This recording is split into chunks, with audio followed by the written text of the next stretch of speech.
Okay, good afternoon. Hopefully you've seen the title of Frequently Asked Questions. So obviously during the course of the weeks I get a number of questions in which I email everybody back the responded answer, or you speak to me on the phone, or we do it by text or email, whatever's easiest.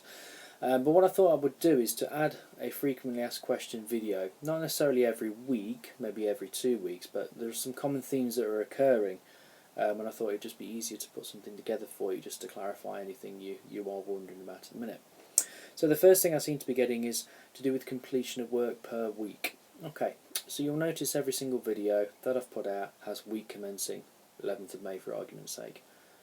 That's because the work that I've set is for this week of week commencing the 11th of May. If you choose to do it sooner rather than later, I don't have a problem with that. There's nothing wrong with that. That's great, it's brilliant. But what I don't want you to do is feel that you're under pressure that the work has to be done on the 11th of May. It doesn't have to be done on the 11th of May. It's for the week commencing the 11th of May. So you'll notice there's a timetable on Moodle. You'll all have seen it. You'll all have had it emailed. And it shows Monday, Tuesday, Wednesdays is when we do the work. So really by Thursday is when I would like the work, please. If you need any extension to that, so you want to take it into the Friday, for whatever reasons, personal reasons, family reasons, etc. Again, not a problem at all. It's absolutely fine, really flexible. Okay, so it's for the week commencing, i.e. the start of the week. It needs to be done by the latest Friday in agreement with me, but if not, ideally would be submitted Thursday morning. Okay, so hopefully that clears anything up. And again, don't worry about it. It's fine. We just need to make sure we get that work done in that week. Otherwise, as you know, the next video comes out and people fall behind, and that's what not. We don't want that to happen. Second point is about English and Maths. Again, I've been asked a little bit about English and Maths in terms of predicted grades. Your functionals tutors and GCSE tutors at the college will have emailed you. I've seen a number of those go out every single week. I've seen work set by them every single week, and I've seen some feedback and responses from yourselves every week. So in terms of English and Maths, it is critical and it is important. When we get on to the next area for number 3, which is apprenticeships, hopefully you'll have more of an understanding as to why it's so important. So the first thing is, why is it important? It's because we need to be able to function, don't we, out in society. In terms of us doing maths, you think about being a plumber that can't go and work out a quotation for somebody and gets all his pricing wrong and ends up making a loss on the job. It's not particularly clever, is it, to do so? You imagine why you need English. Well, you've got to write a quote to somebody. That quote needs to be really, really good. It needs to be professional. Okay, you imagine receiving a quote yourself with bad grammar, spelling mistakes, bad punctuation. It wouldn't entice you to take that person on. You wouldn't want them to be doing the job for you. So there's a couple of logical reasons there, and obviously we need English and Maths in day-to-day things that we do all the time. Okay. So the other reason that it's quite important, because as part of an apprenticeship you will have to have level 2 in English and Maths, either in the apprenticeship or before or during. So you must get it one way or another. There's no escaping it. Okay, so it's either grade 4s is what you're looking at, or functional skills at level 2 is what you're looking at. Okay, so you must achieve those. Okay, so it is important. And if I was you, and as some of you have rightly done, you've been sending in work, there's been some brilliant feedback from your tutors, so well done. It's impressive to see that. I have commented to people who I work with about how well some of you are doing with your English and Maths, so keep it up. It's a really, really good thing that you're doing. Okay, but it's vitally important that you get those. To give you some background, I had to do it as an apprentice. I had to do it when I started my teacher training. We all have to do it. Am I glad I did it? Yes, I am glad I did it. Okay, so make sure you do keep up with what you're doing with that, and it is important. Yes, it is. So some of you have asked the importance of it with the plumbing qualification. You need to get the whole lot. Okay, there's no good just getting half-hearted information and half-hearted results from it. Okay, it's important, it really is, and once you get it, you've got it, and that's the key to it. Okay, so please make sure you get it, and let's get it done. Okay, you've got a good opportunity at the minute, to be fair. Okay, so use your time wisely. Third thing is about apprenticeships. So I wanted to give you a little bit of an idea in terms of some of you doing job searching, so I want to address that and give you some advice really on what I believe would be the best way of doing it. Then I want to talk to you about how the apprenticeship works and what you would have to do to get to the other end to be out there as a qualified plumber. So I want to go through some of those stages with you. So hopefully that will inform you a little bit of the importance of all the legwork that we are doing.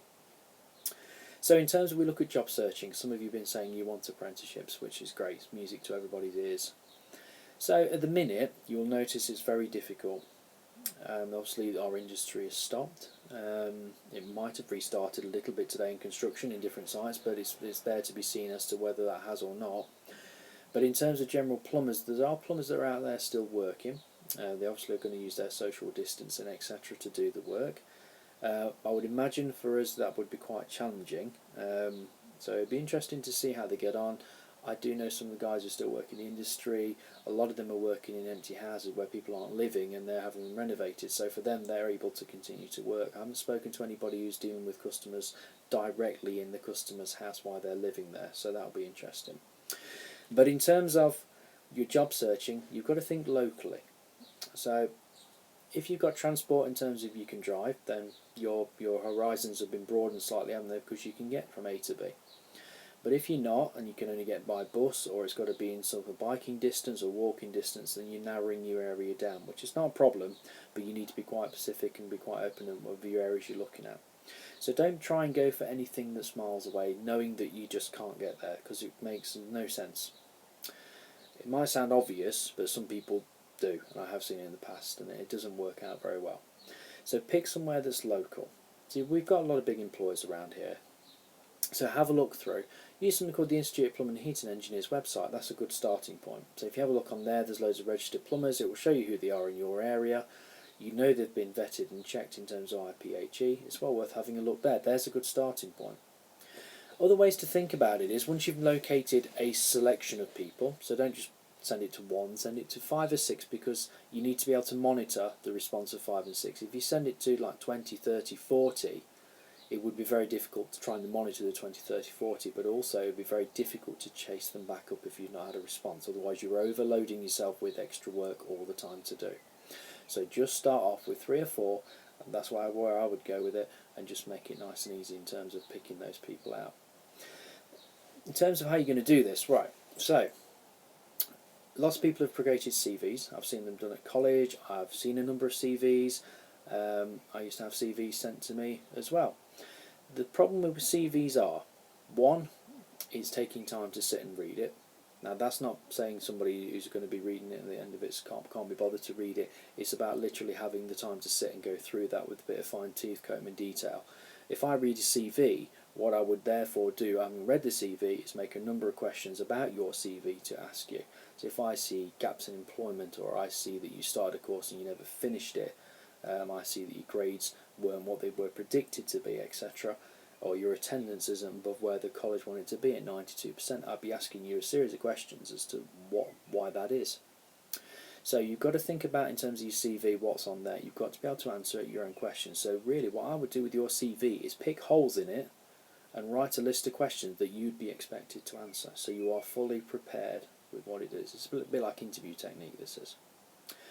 So when you send your CV in, it's all good and well to do so, not a problem. You could do it by email. The only problem with email is, as you probably know, they go into junk folders.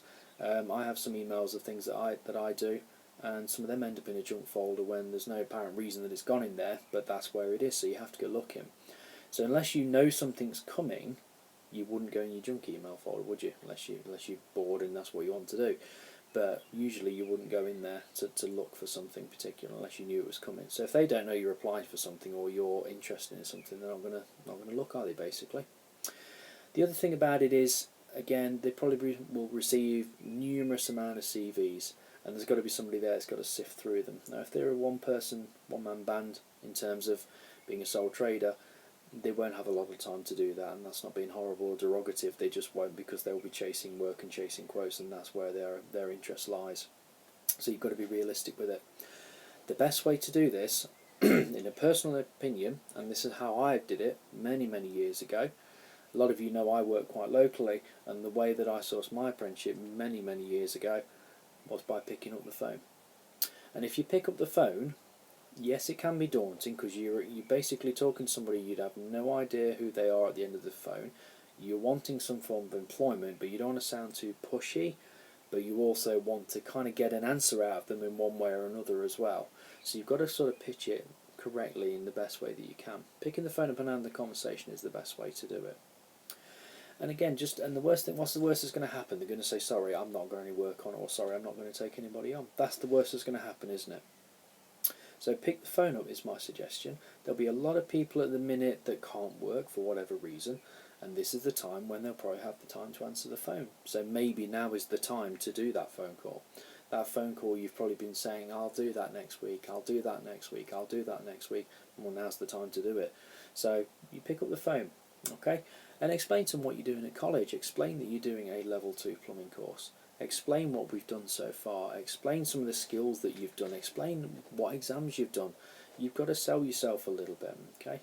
The person there at the end of the phone is not going to start asking you a lot of questions. If you need to push a little bit to find out, one, are they taking on, and then if they are, sell yourself. And the best thing you can do after that is try and get a little bit of work experience. So when this lockdown does end, at some point it will, offer some work experience. Get your foot in the door.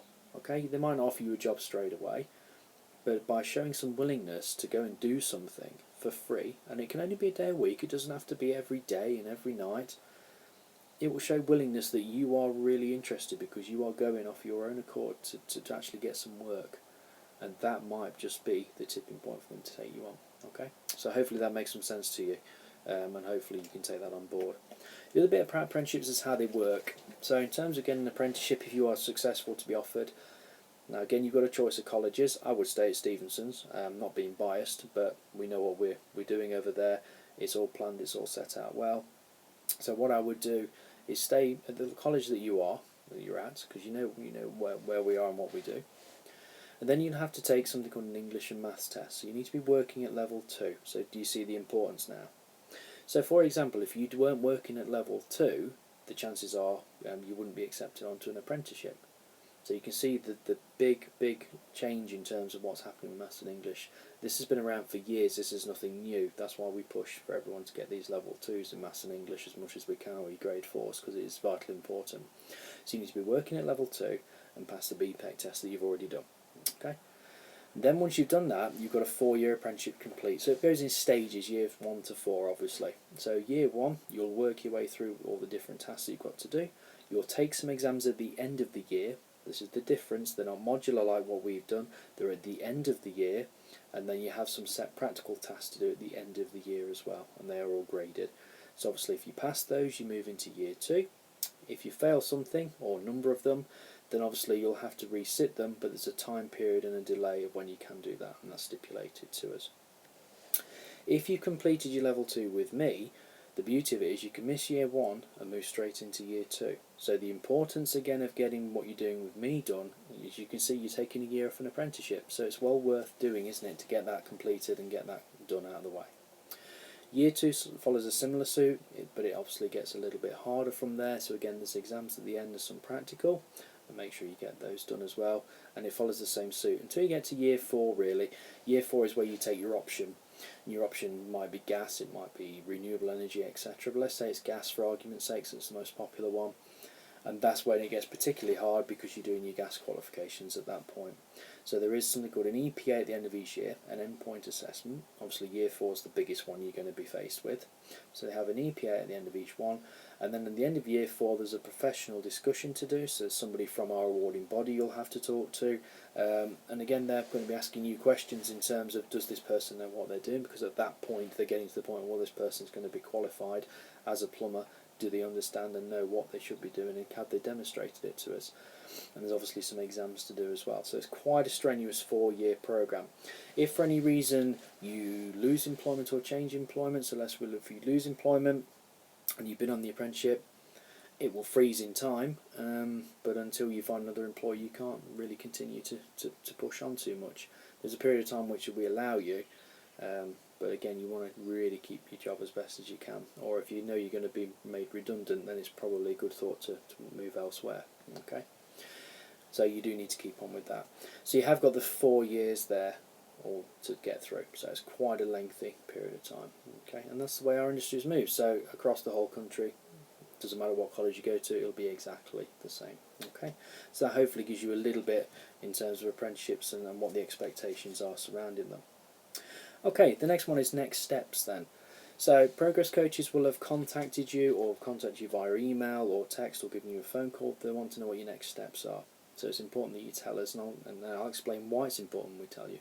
You tell us what you want to do. First and foremost, so we can support what it is you want to do.